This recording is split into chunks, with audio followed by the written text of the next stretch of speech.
isda to? Dorado, masarap yan yan. Ano masarap iluto dyan? Pwede mo sigaw. Yan pwedeng escabeche yan. Pwede rin, oo. Preto. Oo. Sarap kasi malaman yan.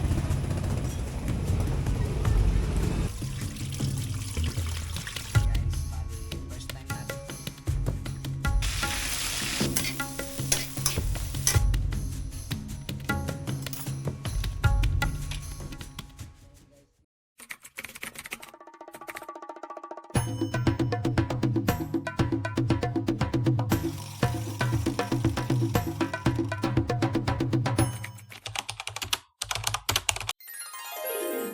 Hi guys, magandang araw and welcome back sa akin channel. So dito tayo ngayon sa Talipapa sa tindahan ni Wow! Luluto tayo ng escabeche. Yan. Anong isda to?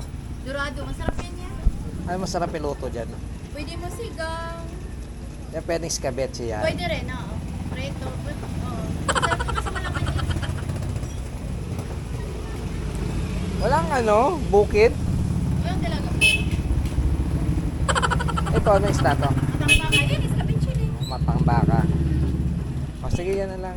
Ilang piraso? Mga 3 lang kami. Wala sila Ate Dice?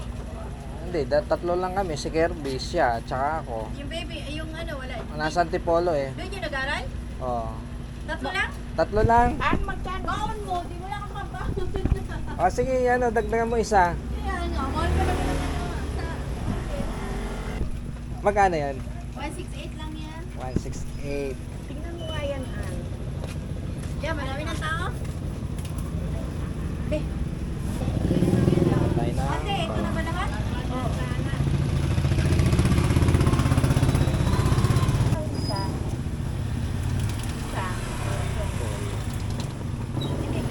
Paano? Kaso, di pa ako nakakapagluto na ito eh. 160. Magkano yan? 213. Kulang yata yung dalakuan. Ayan naman na lang. Ayan ako, atid ko bukas ha. So ayan guys, kulang yung budget natin dala. Babalik na natin na mamayang gabi. Paano mo? Papalo kita. Kaya pala magaan. Nakalimutan ko pala isda. Guys, kakamadali. Nakalimutan ko yung isda. At eto, pauwi na tayo. At eto na yung mga nabili natin.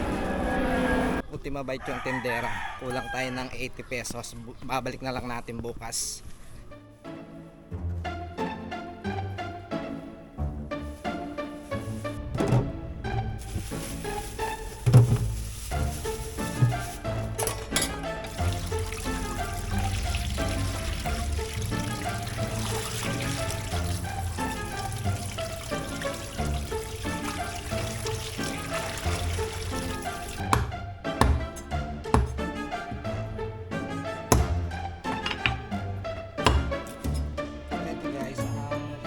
Natin matambaka. Tayo ng isda matambaka.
Guys, bago natin piprituin ang mga isda, lagyan natin, timpla natin ng paminta. At ito na guys, tinimpla na natin yung ating mga isda. Linagyan natin ng asin, konting paminta. So i-set aside muna natin to para medyo matuyo ng konti. Ihiwain muna natin yung mga ricado, yung luya, bawang, sibuyas, saka bell pepper. So hindi tayo maglalagay ng kamatis, hindi rin tayo maglalagay ng carrots kasi nga escabeche ang iluluto natin. Escabeche Pinoy style. Kasi pag meron na siyang kamatis, pagkaalam ko, pag meron na siyang kamatis at meron na siyang carrots, ano na yun sweet and sour na yun sweet and sour.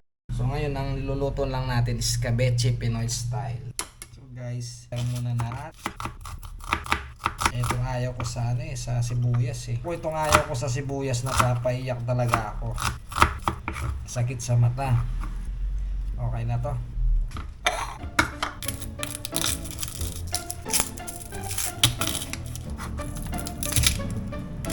Ako sakto lang yung dala kong 150. So ayan guys, bali first time natin magluto ng escabeche. Escabeche isda.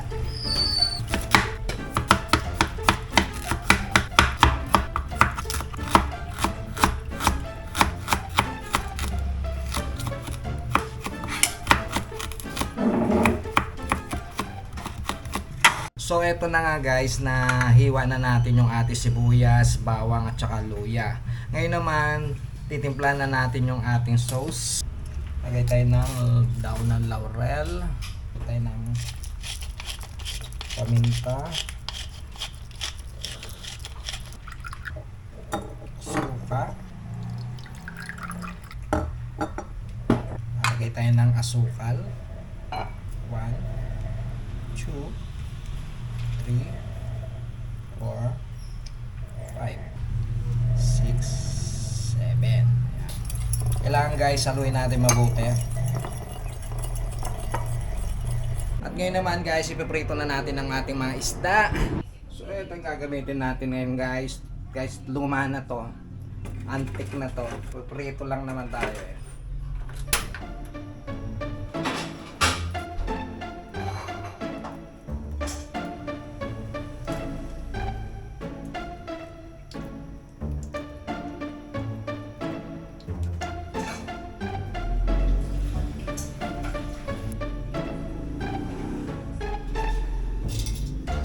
Ito na guys, piprituin na natin ang ating mga isda.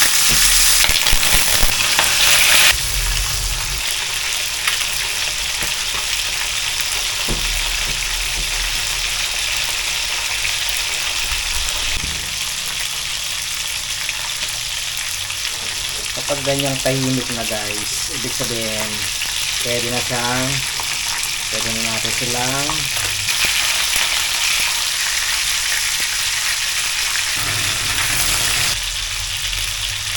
so yan guys, pag hindi na ganyan kaingay, hindi na tumatalamsik, ibig sabihin prito na yan, prito.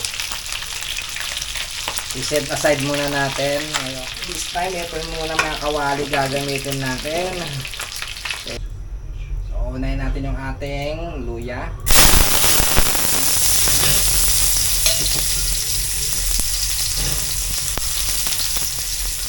Unahin natin mabuti.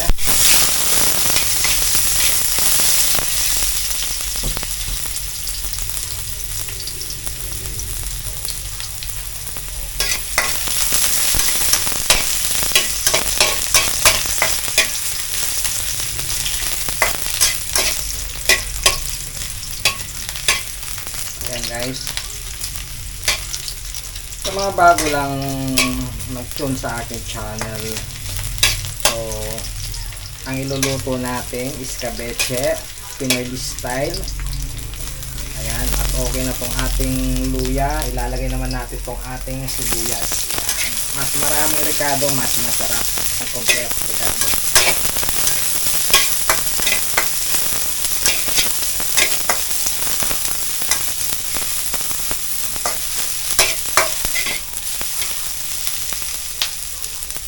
Lagay na natin yung ating bawang.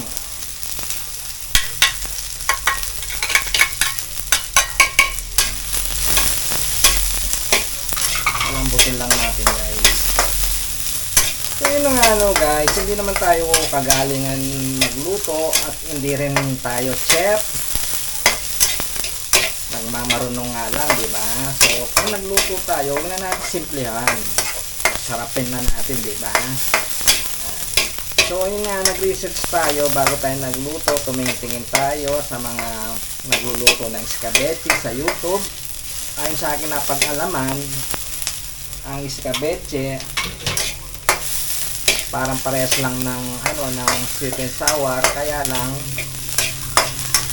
pag ang escabeche pag Pinoy style daw, yun, walang kamatis.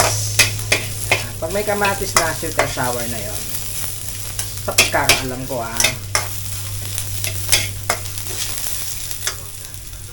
guys. Try ko lang maglagay ng turmeric. Lagay tayo ng turmeric.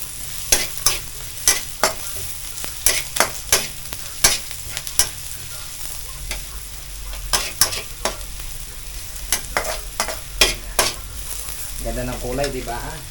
Ngayon may lalagay na natin yung ating sauce. So kailangan daw haluin natin mabuti.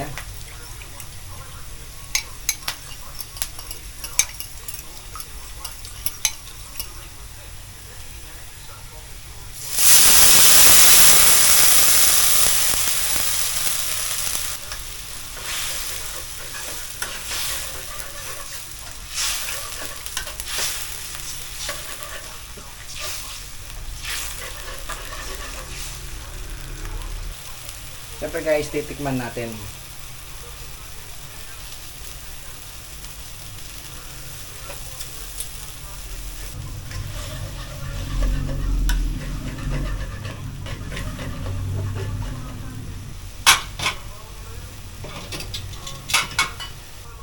Pakuluan lang natin mga 1 minuto.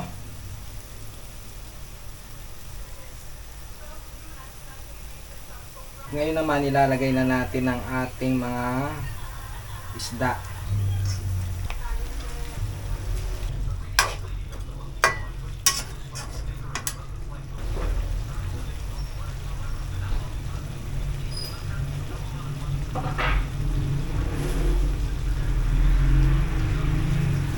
Dahil luto ko to guys, maglalagay ako ng bell pepper.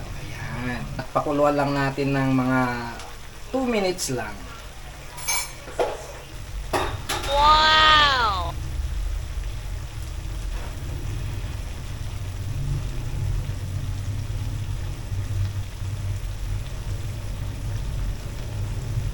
Sinipan ka.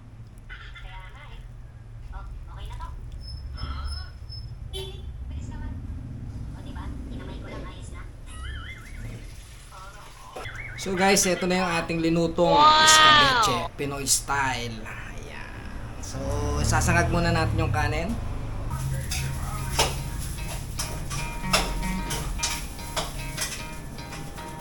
You could try to play it, but you're never gonna beat me. Look the other way, what I'm doing ain't easy. Bloody hands stained from the people who deceive me. Muddy hands break through the chains, go free me.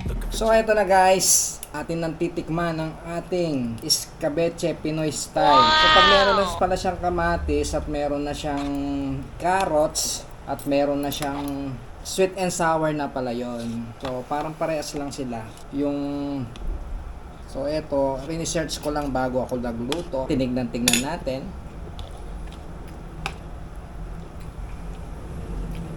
Hop, no, ha, guys. Hop.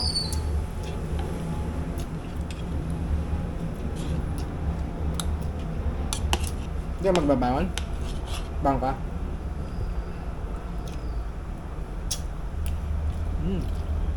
Hop.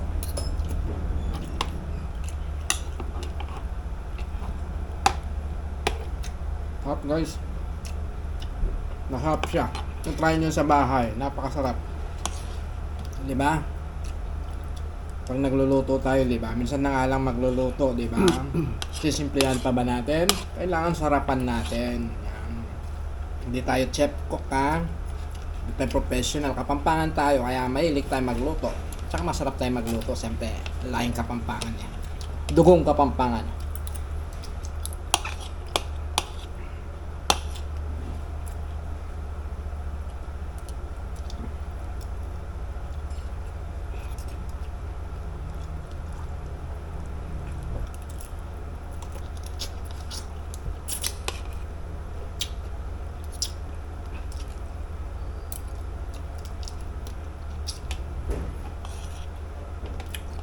So ayan guys, yung ano pala natin, yung isda natin matambaka. Tapos yung rekado natin, suka, toyo, asukal, tapos bawang, sibuyas at saka luya. At naglagay din pala tayo ng bell pepper. Tapos naglagay din ako ng turmeric powder. So, yon. Tapos ginisa-gisa lang natin. Ay, una pala, pinirito muna natin yung ating isda.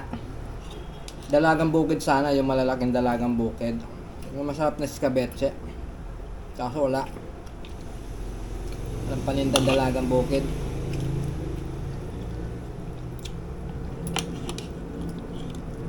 Matamba kasi, matinik lang to eh. Nakakanyang kainin. Pang mga bata, siyempre kailangan imayan mo muna.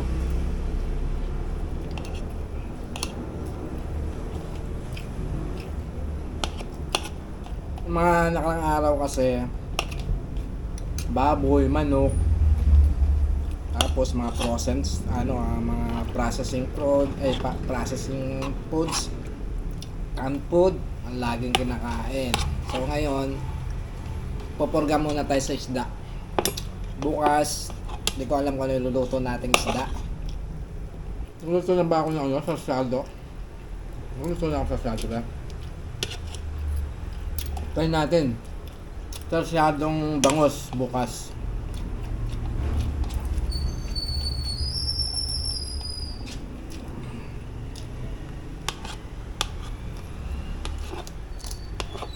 Hop.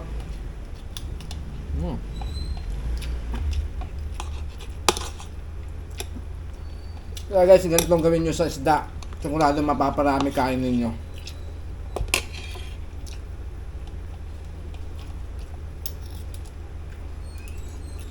Sarap pala to, escabeche. First time ko magluto na ito, escabecheng isda. Kapagluto na ako dati, sweet and sours. So sa susunod, ulitin natin yon, ipe-perfect natin. First time din natin nagluto noon. Ngayon, first time natin. Siguro sa susunod ng mga luto natin, perfect na to. Almost, ayun na nga, almost perfect na siya. Hap. Masarap eh. Hindi makapagsalita si Jowa kasi sarap daw eh.